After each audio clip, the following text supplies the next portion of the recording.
Yeah. Awesome. Well, hey guys, welcome to Student Night Online. It's a little bit different.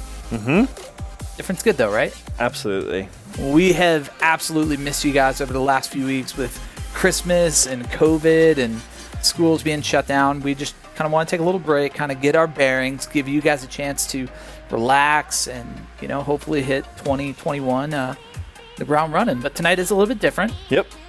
Why is it different, Stetson? Well, we're sitting on a couch together. We are sitting on a couch. How cool is this? We've got a new studio. And by studio, I mean we just found a really cool white thing in a couch and decided to film here today. Yeah. So Don't touch me while we're on the couch. I'm going to grab your... Don't touch me. Awesome. Well, we do have kind of a cool night for you guys. Like we said, it's going to be a little bit different. In fact, actually, this whole next school year is going to be different. Stetson's going to tell you a little bit about that. Yeah, so you guys know that we know all we really want is to get back into homes as quickly as possible. And also that most of us kind of hate doing things online. So Truth. Tonight is the exception, but after tonight, we're going to do every week in person, but it's going to look a little bit different. Every Wednesday night, we're all going to get together at the Bel Air over at Zoe's Cafe. But a huge emphasis of that time is we're going to have lots of time to break off into our house party groups, so we still get that time together with the people that we've developed all these friendships with and really become like family with. But my hope and Nathan's hope is as soon as it's allowed, we're going to get back into those homes because we know that's what we really enjoyed last semester. Yeah. I think one of the things, Stetson and I were even talking about this the other day, that we have actually loved about this whole COVID thing, even though it's COVID and kind of sucks, but it's given us this like great opportunity to focus on the things that really matter in our student ministry, right? Because student night's a lot of fun. We love it, right? We absolutely enjoy that. But at the end of the day, that's not what really makes a difference in your life. That's not the thing that really encourages you. It's actually the relationships that you guys have with your leaders and with your friends. And so, this whole COVID thing has been a gift because it's given us an opportunity to be able to get back to focusing on these relationships. And our house parties, they've been great, and so with all the restrictions, we can't do them, but we're still going to give you that space. It's going to be pretty awesome. And it'll be a little bit different, too, because we'll still kind of watch the video all together as a big group, which would be great because we can heckle Stetson when he says Beeb Ringer. Absolutely. I will heckle myself. Yes, and I will heckle Stetson as well. But then we get to, break out in the house parties. It'll be a lot of fun. So we hope next week you guys can all join us down at Zoe's. We're going to have food. We're going to set up 9 Square. You do have to wear a mask, unfortunately, and somewhat social distance. I don't know how strict we're going to be. Are we going to be strict? We'll do the best we can. We will be as strict as we need to be about enforcing some of that, but it'll be great to get everyone back together to see each other, but also to have space for the things that, we actually really like. So that'll be cool. Yep. Any other announcements? We love you guys, and we really missed you. And your leaders have seriously missed you, too. I know. We know that some of you guys have had a chance to hang out with them over the break, keep doing that kind of stuff. I know I had a bunch of guys over for a fire at my house from my house party. My wife did a Christmas party. Stetson played board games. Did you win? We did win. Yeah, we played a game called Pandemic. Timely. Yeah, we saved the world from a pandemic. Good news. Why couldn't you have played that game like a year ago in real life? It didn't take, even when we did play it. Oh. It's just a game. Yeah, but aren't game... Never mind. We don't even need... I don't think he understands. It's just a game. It's a game. Also, there was a movie called Pandemic, wasn't there? I don't know. What do you know? Not about movies called Pandemic. You know everything. You're the guy who tells me about all these random shit. Like, you just told me about this Israeli show. Oh, yeah. It's really good. Yeah, it's in Hebrew. Yeah, and Arabic. Anyways. Yeah, they go back and forth. We are totally getting sidetracked right now. Speaking of getting sidetracked, we're going to start a new segment when we gather together called Slices. As you guys know, there's a lot of crazy stuff happening in the world today. Just turn on the news, look at all the memes that are being posted. It's been interesting to say the least. But in all of the chaos, in all of the madness, there have been some absolute gems of things that have happened that have made us chuckle, that have made us laugh, that have just kind of entertained us. And so each week we want to bring these slices of what's happening in the world to you guys. So Stetson, why Why don't you go first? Share with us what you got. Okay. So, have you ever heard of the Capitol building? I'm just kidding. We're not going to talk about that. I think it was just raided. In Africa, there's a country called Namibia. And Namibia, they actually just had their own elections, and they had like local and county elections, and this man was elected by 85% of the vote. Any guesses as to what his name was? Donald Trump. No. Would it give you a clue if Namibia used to be a German colony? Is his name Adolf Hitler? His name was Adolf Hitler. Adolf Hitler won an election in Namibia by 85% of the vote. How? They interviewed him, and he says he has absolutely no plans of world domination. How? His father had his father had heard the name. He just thought he was a famous person and named his son Adolf Hitler. Had no idea about the reputation. And now this guy's a political leader? Yeah, Adolf Hitler himself had no idea that this was a bad thing until he got into his early 20s and started to learn the things that he had done. He goes by a different name today, but his legal name is Adolf Hitler. Namibia. Yep. Oh man, Yep. Don't go to Namibia, guys. Adolf Hitler actually seems like a pretty good guy, from what I've read. Dude, tweet that. Tweet that. Put it on Instagram, Snapchat. That is going to be the video clip. We're going to share this online. It's going to be such a good lesson in context. Oh, man. I'm going to save that clip and keep it in my back pocket. So whenever I do something that gets me in trouble here at the church, I'm going to post that so all of the heat goes to you. I am emailing myself the link to this news article right now so I can be prepared to defend myself when this comes up. All right, what's yours while I save my own butt here? Man, so do you know who David Hasselhoff is? Yes. I don't know if anybody here knows. Do you guys know? Well, you know what they might. He starred in a SpongeBob movie back in, I don't know, 2004, 2014, somewhere in that 10-year range. Used to be on a show called Baywatch, Knight Rider. Back in the 80s and 90s, he was a really, famous individual. Yep. And speaking of Adolf Hitler, he is the beloved icon of Germany. Adolf Hitler is? No. David Hasselhoff. See, I'm going to take that out of context. Good luck. Speaking of Adolf Hitler, he is the beloved icon of Germany. No, I said... No. Word for word. So now we have... Don't tweet that. Okay. Anyways, Hasselhoff, he's kind of a washed-up star now. He doesn't really do a whole lot. He might pop up in TV shows here and there, mainly with people kind of making fun of him. He's on Cameo. If you guys know what Cameo is, you can hire people to say personal greetings to your friends and family. His costs about $400, which, I don't know, I think it'd be kind of cool to get David Hasselhoff doing Stetson's voicemail. Yeah, if you know who he is. I can just pay for a Cameo. It doesn't matter if I know him. I'll just do a GoFundMe to raise $400. But it's $400 for a stranger to do your voicemail. Voicemails which nobody listens to because nobody calls on the phone anymore. That's true. Save your money. Anyways, David Hasselhoff appears to be struggling a little bit financially. Either that or he watched Tidying Up with Maria Kondo and wanted to get rid of a lot of stuff out of his house. But the Hoff, because that's what he calls himself, he actually wears a t-shirt sometimes that says "Don't Hassle the Hoff," which is interesting. He is selling in this online auction a 14-foot statue of himself. And I'm going to show you a picture of it. And I'll post it up here on the screen for you guys to see too. Now, the interesting thing for me... That's so weird. I know, and I've got some more here too. The interesting thing for me about this whole thing is not the fact that David Hasselhoff has a 14-foot statue of himself. I mean, when you know who this guy is, that kind of makes sense. He's a little bit weird. I get it, right? Weird people like weird things. Mm-hmm. The fascinating thing for me is that there are actually people bidding on this. Now, if you had to guess how high the price is for this 14-foot ceramic statue of David Hasselhoff, and he actually kind of looks like a torpedo, and he's smiling and he's shirtless, back to the Baywatch days, how much would you guess? I would say $20,000. Gotta go higher. I wouldn't pay more than $50,000. You'd pay $50,000? I wouldn't pay more than $50,000. Okay. I'd pay less than $50,000. Keep going higher. Is it $100,000. It is $100,000. There is somebody. Money. Well, it could be a German bidding for it. Maybe they want to bring joy to Germany, bring the icon back home. Okay. Anyways, I thought it was really weird. Now, weird fact number 2. Do you know what it was appraised at? No. $750,000 to $1 million. It's ridiculous. It's ridiculous. Now, can you imagine, though? This would be great. I was thinking about this.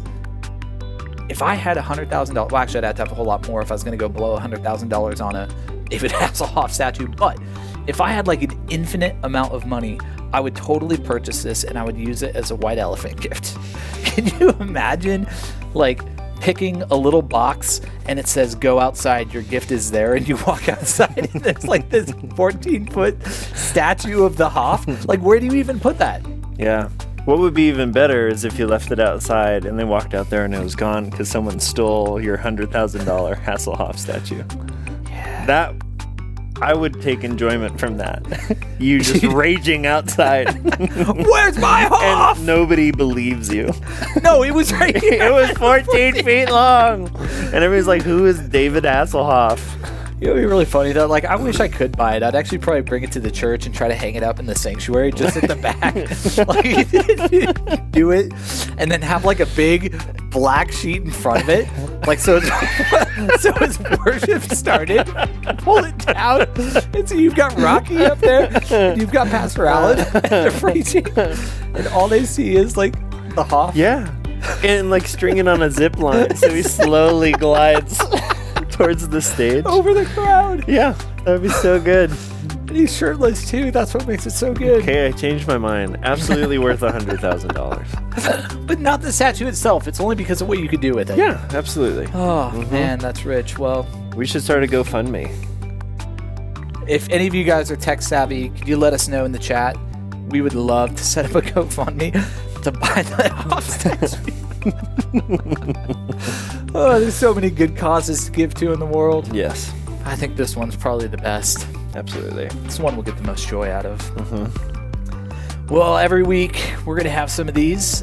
Start thinking. If you guys actually have any really good ones that you find on the internet, if they are mostly appropriate, shoot me and send it in text. Maybe we'll share it. And actually, maybe we'll even invite some of you guys on here to come film and to be a part of it. Slices could be cool doing that. Yeah. It's kind of like a throwback to when you do the get to know your leaders and get to know your students. Except Stetson will be Stetson, not the weird interview version of That's Stetson. right. Though I missed that. That was fun. It's one of my favorite segments we did. That and Cooking with Dorf. Yes. Oh, and if you guys haven't seen, Dorf has uploaded some new episodes of Cooking with Dorf online. He actually lives back by his mom now. Yep. Not with his mom, because he's an adult-ish. He is an adult. Yeah. The look you had on your face said something No, else. it's funny. Yeah, it's true. Yeah, so I anyways, identify with that title. I'm adult-ish. I think we all are. Yeah. Well, hey guys, so speaking of program and kind of getting back into the swing of things, tonight, instead of having a sermon, Stetson and I actually just kind of wanted to have a conversation to set up really where we're going to be going for the next couple months with you guys, not only in our teaching, but in our house parties. So you want to kind of set up a little bit as we start diving into this? Yeah, just like the topic that we're talking the about? topic, kind of where you and I were even sitting down talking yesterday as we wrestled through some of it. Yeah, for sure. Would it be cool if we prayed really quick before we got into it? Yeah, you know what? This is church. That'd be a good transition, too. Okay, sweet. Let's do it. Father, thank you for my friend sitting on the couch here. He's awesome. And thank you for all of my friends watching this right now. And thank you for the opportunity for us to actually get together next week. We're really looking forward to that. And we're also looking forward to getting to know you better and understanding who you are better and learning how to follow you better and understanding more how much you love us far beyond we have the ability to understand. So God, you're awesome, and we pray this in your name. Amen. Amen. Yeah, so you had this idea, and we've been talking about it. I don't know how many of you are familiar with the term the 10 Commandments, but there's this dude named Moses who, man, there's so much context here. I don't know where to start. But God basically gave his people 10 rules or commands to follow because they were just kind of like this wandering group of people. They had no rules, no laws, no anything. And I don't know, we'll probably do a little bit of debunking of what it's not, but we're going to spend most of our time talking about how awesome these things actually are. Yeah, and it's kind of funny. Like, I remember being younger, especially in my faith, and the thing that people always talked about, specifically at the college that I went to, was this idea of like freedom, right? And there was this idea that in Christianity, with Christ, like, we don't have to worry about rules, we don't have to worry about commands. Like, there's total freedom in Jesus, which is true. But in a lot of ways, what that did for me as a young follower of Jesus is it caused me to look at all these things that I found in the Old Testament, like all of these laws and all these commands, and really just to kind of reject them all and to say, well, that's part of the Old Testament. That doesn't really matter anymore. Like, I'm more concerned with Jesus and what he told me to do. But as I've gotten older, like, and we were even talking about this yesterday, I've started to develop a new perspective on actually the role that like commands can play. I mean, think about it. Like, how many of you guys like having rules with your family? Right? Mom says you can't do this. How many of you guys are like, oh, that's so lame, Mom. Why are you making me not do this? Right? Like, we instinctively want to be able to do what we want to do whenever we want to do it. Right? That's kind of like our idea of freedom. Great example. Well, I'm an American. I'm free. I can go walk into the Capitol. Like, sure. Just like, yeah.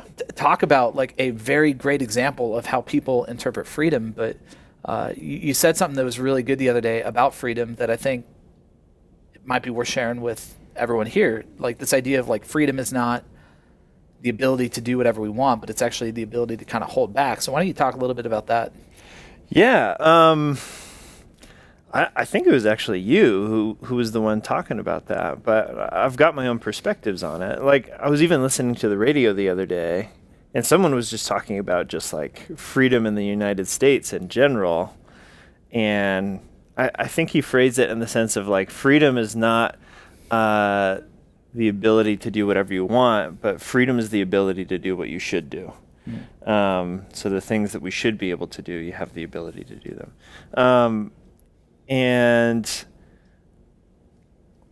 this might be going too deep down the rabbit hole, but like, even if you answer to nobody, you are still not totally free because you are so much of a slave to yourself.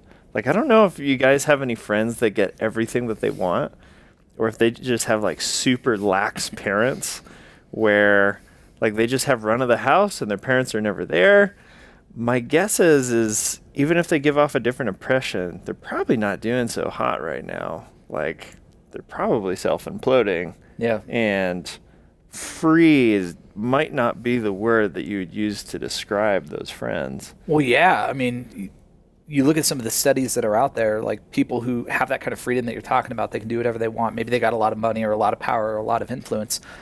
Typically, those are actually statistically some of the most unhappy, unfulfilled, unsatisfied people on the planet. Yeah. And so it's almost as if this idea of freedom that we have isn't actually freedom. It's more like slavery. Absolutely. And, when you go back to the beginning of the Bible, right, you go back to the Garden of Eden, when you look at why God created people, it was for relationship. It was for people, humanity, us, to be able to enjoy this earth, to be able to experience life in this earth. But as you mentioned, like, the people of God, like, they didn't have any kind of guidance for a long time. And their lives, I mean, they spent like 400 years in slavery in Egypt. And then they get out and it's like, well, now what? And God's whole desire for his people was for them to experience life, but not life aimlessly. It was life with purpose. It was life with direction. Yeah. So how do the commands play into that? Well, the cool thing about commands and what we just talked about is like that word command, it feels kind of oppressive. Like, oh, I have to do it.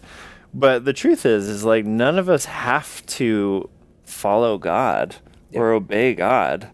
Like, you and I, we could choose to stop following God like right now if we wanted to. Neither of us want to because of everything that we've experienced in our lives. But the only way that God's commands actually apply as commands is if we choose to embrace those things as commands for ourselves. Yeah. God, he doesn't force us to do anything, which totally shifts our perspective of the commandments of like, instead of God being like, these are the 10 things you have to do, but he's like, if you trust me, if you believe that I can show you a way of life that is fulfilling and full of hope and love and life, here's some things that you should do to experience the fullness of what I have for you. So in that sense, it's like, don't miss this.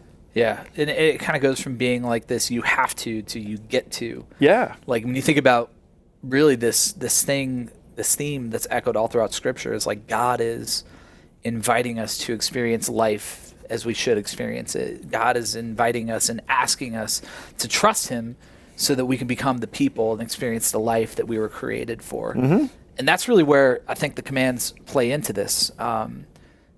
Because, as Americans, as Westerners, even as teenagers, like we've got this natural repulsion to commands, to being told what to do. Right. But like anything, like I remember when people told me not to do stuff when I was a teenager, and I was like, oh, I knew better than you. Right. You were stupid, boomer. Yeah. Well, I don't know if I'd call them boomers, but now that's what you guys call them. But now I look back, right now I look back as an adult who has children of his own, and I go, oh my gosh, had I listened to them, like had I actually taken that stuff that those adults in my life had told me, like had I taken it seriously, I would have been able to avoid a lot of heartache, or like I would have been able to avoid a lot of mistakes and a lot of issues, and honestly wouldn't have had to carry as much baggage around from some of the dumb decisions that I made growing up if I had just said, okay, I'm going to trust you. Yeah. And I think, even for us as adults who've been following Jesus for a long time, like that's something that we still have to continually do, where Every we got to single go day. like, God, like I trust you because I am this finite human being who only sees this stuff in front of me, but you are like the all-powerful, invincible, sovereign God who created me, who sees all things, who knows all things. And man, if you're going to tell me the best way to live, like I'm at least going to explore it. I mean, I may not like it, but I'm going to try it. Yeah, absolutely. So I guess kind of the heart that we're trying to explain here is we're not looking at the 10 Commandments because we believe these are things that we're obligated to do. Like you absolutely have the choice to just do the exact opposite of everything that we're going to be talking about. But if you choose to experiment with these things like Nathan just talked about, you're going to see the difference it makes in your life. And like you and I, we've lived most of our lives experimenting with these 10 things, and you and I have experienced the benefits of them. Yeah. And if we thought they were garbage and a waste of time, we probably wouldn't have picked this as something to talk about. No, not at all. Like I want to talk about garbage. No, I don't. Unless my name was Oscar. No, wait, is he the one who lives in the trash can? Yeah. Okay. It was just a terrible joke. At least I'm not bald. It's true. But guys, we are super excited. And part of the cool thing about this series is we get to do it in our house parties. Uh-huh. And if you're watching, you're just going to be online, right? You're not in a house party. Like, one, we want to invite you. Come join us. Like, you can hop into a house party. All you got to do is show up. We'll get you plugged in. But if you even just want to watch online, every week we do have the opportunity for you to be able to hop into a Zoom. And our hope as we do this is not just to be like, oh, well, what did Nate or Setson say? What does the Bible say? I mean, we do some of that. But, like, our goal is to take everything that we talk about and to make it super applicable to you. And so it's not like, well, Jesus said it's not like, I mean, I care about what Jesus said, but like, what are you going to do with it? Like, Sure. there are 10 different commands in here, right? There's like, love Lord God. No, wait, wrong one. Don't murder. That's one, right? Don't covet, right? Don't commit adultery. That'll be a really fun one to talk about. But there are all of these commands, and we want to talk about like, how does this actually help you experience life? Yeah, absolutely. Pretty excited for it. So you have to tune in next week. Yeah. Or show up, actually. That'd probably be a better way to say that. Yeah. I don't really know how to transition. Are we going to post some like questions for us to talk about in the chat, or are we just going to go our separate you know ways? what? Let's or post some questions about like freedom and rules and Sure. commands. And honestly, we would even love to just hear your experience with stuff like this before, because most of you, or at least half of you, you've probably grown up in the church, which can be like a really, really good thing for some people, but it can also be a really, really bad thing for other people, because they experienced a lot of people, like their whole childhood was all about this thing called legalism, right? Legalism says if you want to be a follower of Jesus, you have to do X, Y, and Z, right? And it becomes all about rules. In fact, Jesus dealt with people like that, didn't he? Absolutely. Who were they? They were the super religious people. Yeah, it was people who turned following God into this set of like do's and don'ts. And what I love about Jesus is he always kind of flips that upside, on the he flips it upside down, is what he does. Yeah. Jesus is not interested in what we do and don't do. He's interested in who we follow. Yeah. And the other half of you might really have like no exposure at all to talking about God at all. Like maybe you're just watching this because a friend invited you to. And if that's the case, we love you so much. And you don't have to be a part of this group by believing the same things that we do. And if you're just like curious about things that we're talking about, or if you just want to hang out with cool people, you are so welcome. But I want to encourage you, like, be brutally honest about your perspective, because like we love it and we value it. So in the chat, like, if your perspective is like, I'm really on the fence here, like, I don't know what to think about all this, that's awesome. Like, Nathan and I were in the chat right now, and we will celebrate you, because that's great. Like, every single person is welcome. Yeah, and I'm glad you bring that up, because I think a lot of us, we have this idea that like doubt is bad. Right. And we've kind of been conditioned that if we've ever got questions or insecurities or fears, or like, even if we're just like, I don't know, I can't believe that. Like we think that somehow God is going to be offended with us because of that, or he's going to be angry at us because of that. But that's just simply not true. Like, God actually invites us to ask these questions. He invites us to wrestle with things, because it's in the process of wrestling that we actually begin to take ownership and we begin to find answers. Like, I think about this dude Jacob in the Old Testament. Like, he literally wrestled with God one night, and it was this beautiful thing, right? Like, where he wanted this blessing, and there's like this wrestling match that happens, which is kind of crazy, but you can read about it. It's in the Bible, so we're going to accept that. But the most beautiful part for me was what happened at the end. It was in the morning. Like, the blessing finally came that he wanted so bad. The answer he was looking for was finally given to him, and his name was actually changed. He was given this new identity, this new purpose, and his name was changed to Israel. And the only way he went from being Jacob, which means liar, which means thief, to becoming Israel, which means father of many nations, the only way this happened was through the process of wrestling with God. And we get invited into that same thing. And so with all of these commands that we talk about, right, whether we're talking about idolatry or murder or coveting or like whatever it is, we encourage you guys, wrestle. Because in wrestling, you find that thing that you're actually looking for. And it's not going to be an answer. It's going to be God himself. Absolutely. Yeah. Some of your house parties might be doing a Zoom call after this. So ask your leaders if that's the case, or if you need more information about that. Maybe not necessarily all of them, but I know some people have been asking some leaders, hey, can we actually like see each other online? There's some other groups who are like, we don't want to do let's never do this no again. Zoom again. Which again, we're really looking forward to next Wednesday. Because there's no Zoom, unless you're only online. And we're going to see you with our eyes in person, and it'll be great. But what we're going to do, for those of you guys who aren't hopping into Zoom calls, we're going to throw a few questions up here on the screen, and we'd just love to kind of get your brains thinking about this, wrestling through some of this, and we look forward to diving in next week. And we're still figuring out what it'll look like. It could be something like this, where Stetson and I sit here and have a conversation. It could just be a sermon. If you guys have thoughts on that, let us know. We'd love to hear them. Yeah. Like, if you think this is great, tell us. If you think this is the worst thing and you're bored out of your mind, Stetson. Just tell me. He's too fragile. He can't take it. I'm a snowflake. Yeah. And on that note, guys, we love you. We hope you guys have a great night. We look forward to processing some of this stuff with you guys. See you next week.